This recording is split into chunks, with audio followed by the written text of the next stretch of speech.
We back with DC strats for R9. This season we have Alt Squad upped and minus 75% speed to all ground units. Oddly enough, status effect res actually negates some of the minus 75% debuff.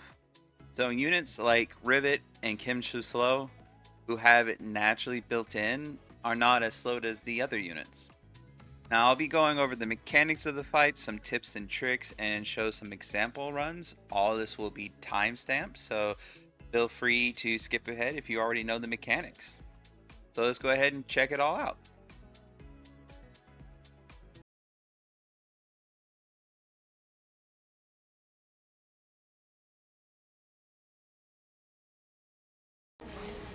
Start off with, this boss is the sniper class, spawns adds, she spawns a defender and rangers throughout the fight.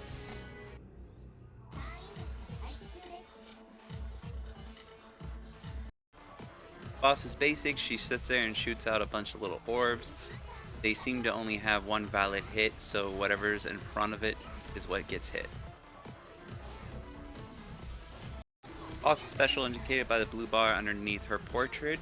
It actually acts differently depending on where the unit is. If it's ranged, then it'll send out a saw blade.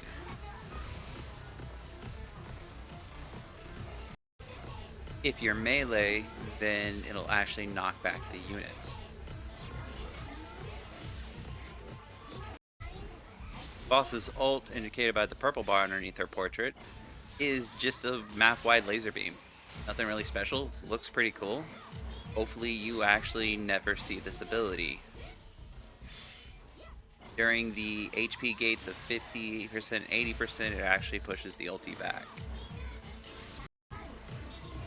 Boss at 80% HP will sit there and knock back your team and then put a shield on herself, which if that shield isn't broken, then she'll do a map-wide attack, usually resulting in a team wipe.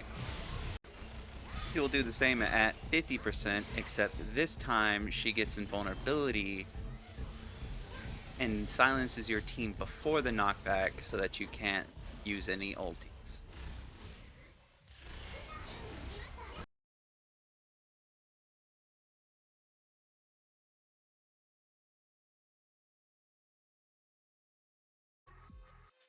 Alright, starting off with some stats for nerds. The boss's HP is only at 1 mil, which is probably one of the lowest HPs out of all the DC bosses. She has 1,200 defense. For snipers, she has 3.5k hit, which is actually lower than the Knight of the Lake. As far as evasion goes, she's the second lowest evasion boss in the game with only 482. All this meaning that your tanks will need at least 1,916 evasion in order to evade the attacks. Your DPS will need 904 hit if you don't shred any evasion off the boss, and 452 hit if you at least shred 50% of the evasion off. Because the boss silences you on the second HP threshold, and if you're using any tanks that can get knocked back, best bet is to actually use ultis to iframe the first knockback on the units that can get knocked back, so that you can keep your units up close to the boss.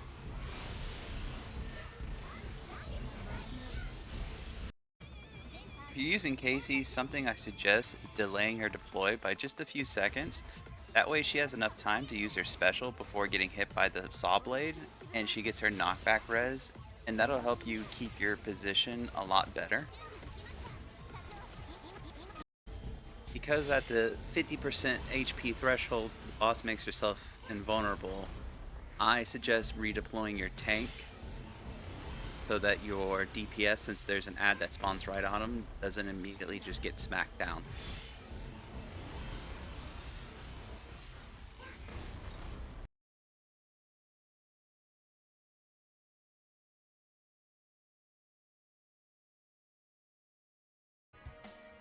Mods I'm using here is just 75%. I'm basically taking everything minus attack, minus HP, minus A speed, minus skill haste.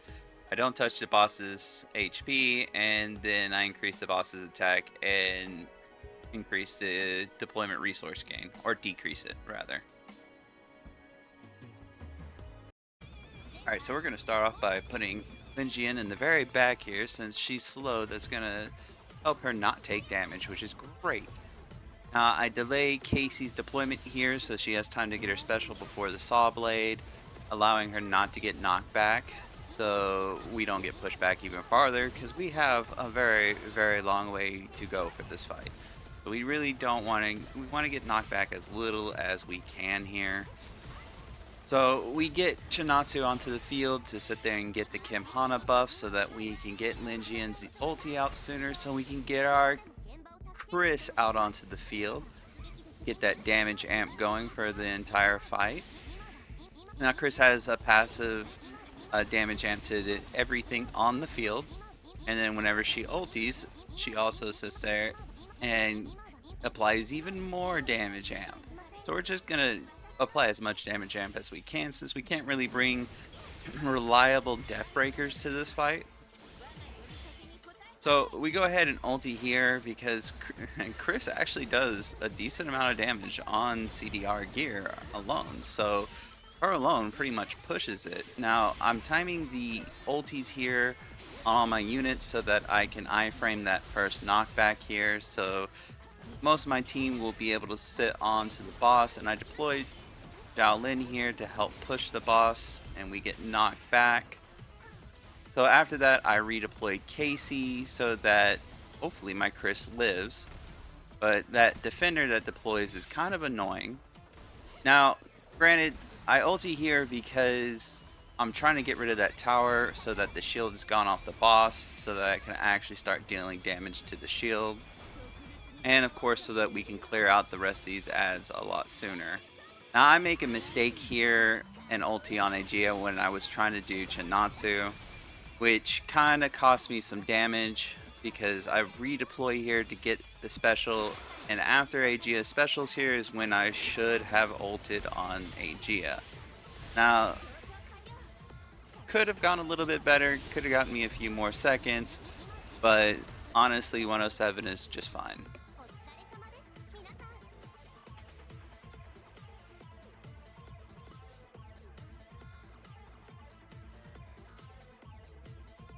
And now we have our Upped Awaken doing a bajillion damage, and then Chris actually doing quite a bit on her own too. Alright, so for this run, don't need as much crit res since I'm running Tempest, so I just went ahead and put more skill haste on her. And same thing, because I'm running Tempest, I have the crit res, so she doesn't need to be as tanky, so I'm able to run different hands to give her more skill haste as well. So a Yoon will be good on anti-sniper attack, or a double anti-sniper. Volcano also works, or any gear that gives anti-counter damage. Jinasu we want on tanky CDR with as much CDR as we can get on her. So Yoon, since she's up, she's actually able to do damage. So we can sit here and put damage gear on her. Now she can sit there and run anti-counter as well. Anti-sniper, you go range attack speed, anything that does damage, it's perfect. Chris, because we want her ulting as much as possible, we put CDR on her with as much skill haste subs as possible.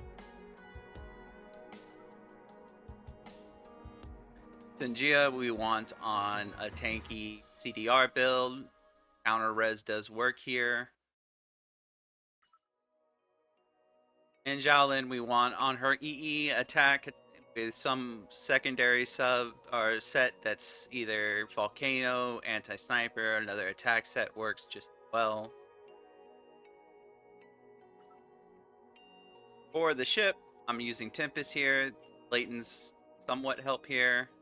Wall really is helpful in dealing with the boss. The damage amp can sit there, be used in multiple different places depending on where you're having trouble. I opted to use it during the last phase when I need to get rid of that tower. For this run, I'm doing it a little different. If you're having issues with the knockbacks and getting the iframes in order to keep your units up front, you can actually just not take the minus DP and instead just increase the boss's HP. That way you can sit there and be able to redeploy a lot easier, a lot of your units, so that you don't have to sit there and fight that all too much. So for this fight, we're going to do the same opening. Now, we don't have the minus DP mod, so we're going to be able to afford to do a lot more, so I'm bringing an extra awaken in this fight. And since I'm using Blue Bridge here, we're able to use the S1 so that we can actually ulti a lot sooner on Lin Jian. Now, we want to use this not only just for healing, but because it gives cooldown to our units. So we're able to get Chris out just a tad bit sooner.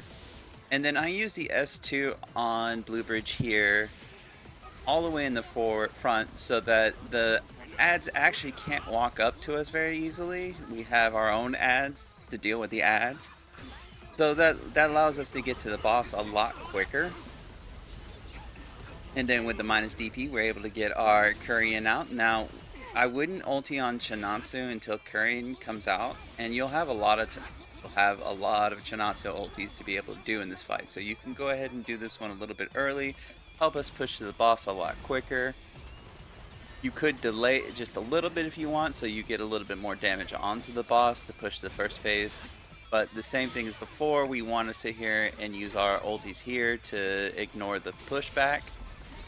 And then that way we can sit here and DPS down the boss for the second phase a lot quicker.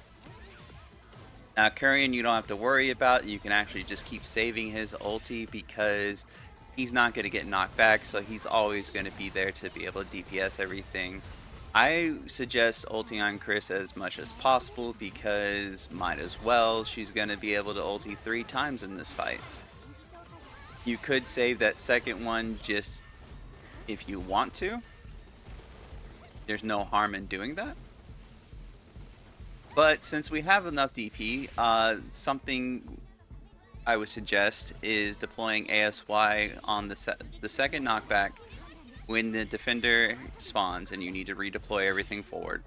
Deploy ASY first because she will sit there and push back the defender's special attack so that you won't get countered and get knocked back when you deploy Casey. Then after that is just redeploy Aegea, ulti on Aegea, and then ulti with everybody.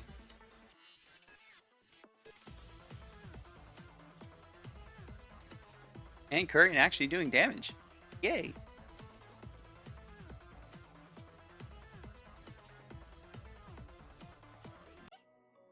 Here's the team and gear I used for this run. Now Casey, I needed to put some crit damage res on her as I'm not using Tempest, so she wouldn't reach max. And then I threw as many skill haste subs as I can along with anti-counter res and anti-ground res. Lin Jian, again, because I'm not using Tempest, I needed her to be a little bit more tanky, so I subbed out her hands for inhibitor hands to give her more ground res, and then fit as much skill haste as I can. So Yoon, now anti-counter subs do work on this boss, as well as anti-sniper and anti-ground. So I wanted to stack as much as that as I can. Volcano is a good substitute. Anti-sniper and attack set work just as well. Chinatsu tanky CDR is the best build for her. So Yoon, since she's actually up, she's actually a damage dealer, so we put some damage gear on her. We don't have to worry about her dying all that often, so we don't really need her to be tanky, so just spit as much damage as you can. Chris, I went with CDR because we want her spamming her ulti as much as possible. In this run, you saw that I got the ulti off about 3 times, which every time she ultis, she applies more damage amp. Singia, we want on CDR, tanky if we can afford it. She doesn't get to really do much as far as spamming, but at the end, you can sit there and use her special into ulti for an extra burst. Then Kurian, again, attack, anti-sniper, volcano, anything with anti-counter subs, those all work here.